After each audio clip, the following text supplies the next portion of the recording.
Bonjour, je m'appelle Patrice Rass et je vais vous parler d'hypnose ericksonienne. Dans la vidéo précédente, je vous avais rapidement expliqué en quoi consistait la formation que je vais animer pour l'EFAI à Paris du 30 juin au 2 juillet. Mais maintenant, je vais un peu détailler ce qu'est exactement cette histoire d'hypnose ericksonienne. Parce que c'est à la fois très complexe et très mystérieux. Et puis surtout, il y a beaucoup de délires, en fait, de fausses croyances sur l'hypnose. Voilà. Donc on peut peut-être nettoyer un petit peu tout ça et vous expliquer en fait ce qu'il y a vraiment derrière la magie. Parce que ceci dit, c'est vraiment quelque chose de magique. Donc, hypnose, ça vient du grec hypno qui veut dire sommeil. Donc ça, c'est évidemment l'origine, l'étymologie, et c'est aussi ce qui prête à confusion. Et c'est ce qui pousse évidemment certains hypnotiseurs à endormir, entre guillemets, leurs clients, patients ou simplement spectateurs quand ils font des démonstrations. Je rappelle qu'il y a deux grands volets, en fait, comment dire, deux utilisations tout simplement de l'hypnose. C'est la même hypnose. L'état de transe hypnotique est le même pour tout le monde, mais il est utilisé de deux façons différentes, soit pour faire du spectacle, soit pour faire de la thérapie. Voilà, donc moi je ne fais pas de spectacle, je ne suis pas mesmer et je respecte son choix. Je pense que c'est un très bon hypnotiseur, mais c'est surtout un très bon personnage de musical. En hypnose thérapeutique, comme je l'ai dit précédemment, en fait il n'y a rien à voir, c'est presque décevant en fait, parce que la personne elle est partie dans son monde intérieur et souvent elle ferme les yeux, en tout cas dans le protocole que j'utilise, et donc il n'y a vraiment rien à voir. C'est vraiment voilà. Par contre, il y a beaucoup à vivre parce que c'est une sorte de voyage incroyable qui peut aller plus ou moins loin, plus ou moins profond, et on peut se connecter à des choses incroyables. Et beaucoup de gens racontent que c'est une expérience ineffable. Et d'ailleurs, ils ont beaucoup de mal à en parler quand je leur demande de m'en dire deux, trois mots comme ça. Donc encore une fois, dans cet état de transe hypnotique, je précise et je rappelle, si besoin est, que l'état de transe hypnotique est un état naturel. Comme disait, je crois, Milton Erickson lui-même, la transe hypnotique, c'est comme l'érection, c'est naturel, c'est agréable, mais ça ne tient pas. Donc, c'est un état instable en fait entre la veille et le sommeil. La veille et le sommeil, eh bien, entre les deux, on flotte. On passe pas de on-off comme ça, de poum, et des gens qui s'endorment en une seconde, mais c'est plutôt rare. En général, on descend, on remonte, on descend. Et on fait pareil pour se réveiller. On se réveille rarement d'un seul coup, complètement dispo. Et dans la journée, on a plein de moments à la télé, ou quand on est fatigué, ou après le repas, ou voilà, on est dans cet état-là. Quand on est hypnotisé par un livre ou par un film ou par une série ou par n'importe quoi, hein, ou par un événement, on est dans un état de transe hypnotique. Donc ce qui veut dire que cet état est naturel et ensuite il est fréquent. Donc le but du jeu, c'est pas de le créer, c'est pas de l'inventer, c'est pas de l'implanter dans le cerveau des gens, c'est de repérer les micro-signes de micro-trans, quand ça descend un tout petit peu, de les ratifier, de les amplifier pour que le processus continue. C'est tout. Ça a l'air simple à comprendre comme ça, c'est beaucoup plus difficile évidemment à faire. Évidemment, parce qu'il faut avoir une super observation, écoute ultra fine pour décoder justement ces signaux-là. Voilà, ça c'est la première chose.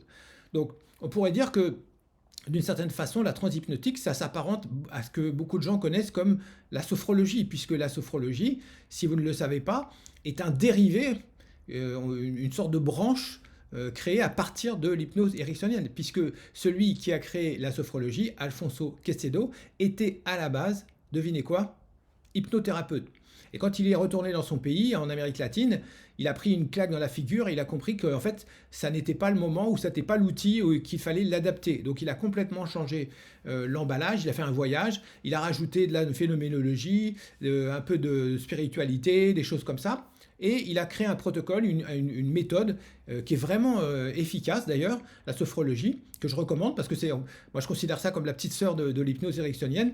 Simplement, c'est un mélange de visualisation, qu'est-ce qu'on fait visualisation, respiration, évidemment très important, conscientisation, voilà, et puis comment dire, tout l'aspect sensoriel, bien entendu, qui est très important, en fait, la relaxation, voilà. Bref, donc je reviens à l'hypnose.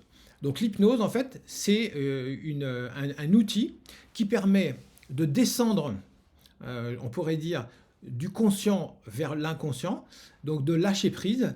Et dans cet état, d'ouverture, on peut plus facilement dialoguer avec l'inconscient et on va donner à l'inconscient des clés, des outils, des billes, des matières en fait, pour que l'inconscient puisse se reprogrammer tout seul, dans l'intérêt bien sûr du patient.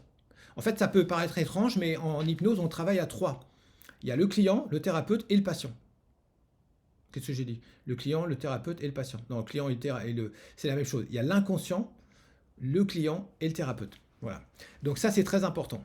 Ensuite, évidemment, ce qui est important, c'est tout ce qu'il y a autour, tout ce qu'il y a avant, pendant et après. C'est là où c'est un métier, c'est là où c'est un art, c'est là où c'est une technique.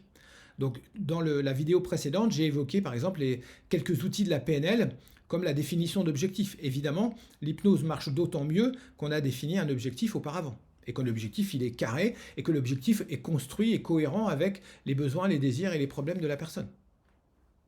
Voilà. Et après, bien sûr, il y a tout un tas de choses qu'on fait pendant la phase d'écoute, de communication. C'est là où on va utiliser la calibration, c'est-à-dire l'observation, mais c'est l'observation qui inclut aussi l'écoute, et puis la synchronisation, c'est-à-dire se mettre en phase avec la personne sur ses rythmes conscients ou inconscients, physiologiques, etc. Voilà. Et c'est ça qui va nous permettre de nous rapprocher, de nous connecter en fait à l'autre et de dialoguer plus rapidement, plus facilement avec son inconscient. Voilà. Alors, dernière chose, à quoi sert l'hypnose? C'est de la psychothérapie. En fait, c'est une forme de psychothérapie. Donc, ça sert à aider les gens à aller mieux, tout simplement. Donc, ça sert, par exemple, comme je l'ai dit dans la dernière vidéo, à diminuer, supprimer, arrêter les addictions. C'est très connu pour ça. En général, c'est 2 ou 3 séances. C'est très efficace également sur les phobies. Pareil, à peu près 2-3 séances. Et puis après, ça peut être utilisé sur presque tous les problèmes psychologiques ou psychosomatiques, à savoir le stress, l'anxiété, les crises de panique, qu'est-ce qu'il peut y avoir d'autre, les traumatismes, bien entendu, le manque de confiance en soi, évidemment, la préparation à un examen ou à un concours d'entrée ou un recrutement super important, évidemment. Et puis beaucoup de choses. Je crois savoir que certains l'utilisent également sur le poids, la prise de poids, la perte de poids. Moi, je ne le fais plus en fait parce que je trouve ça trop compliqué. En fait, je m'en expliquerai auparavant. C'est possible, hein, mais c'est très compliqué. Parce que vous savez très bien que le problème, c'est pas de perdre du poids, c'est de ne pas le reprendre. Donc ça, c'est une autre pierre de manche. Et ça demande beaucoup plus de temps. Donc après, il y a des gens qui travaillent sur les allergies. Voilà, il y a des gens qui travaillent là-dessus, sur les allergies. Voilà. Comme quoi, une allergie, c'est peut-être aussi psychologique. Et sur beaucoup d'autres choses, évidemment. Donc, si ça vous intéresse, inscrivez-vous à la formation avec le FAI. La prochaine a lieu du 30 juin au 2 juillet à Paris, Boulogne, et il doit rester encore quelques places. Merci beaucoup et j'espère vous voir très bientôt.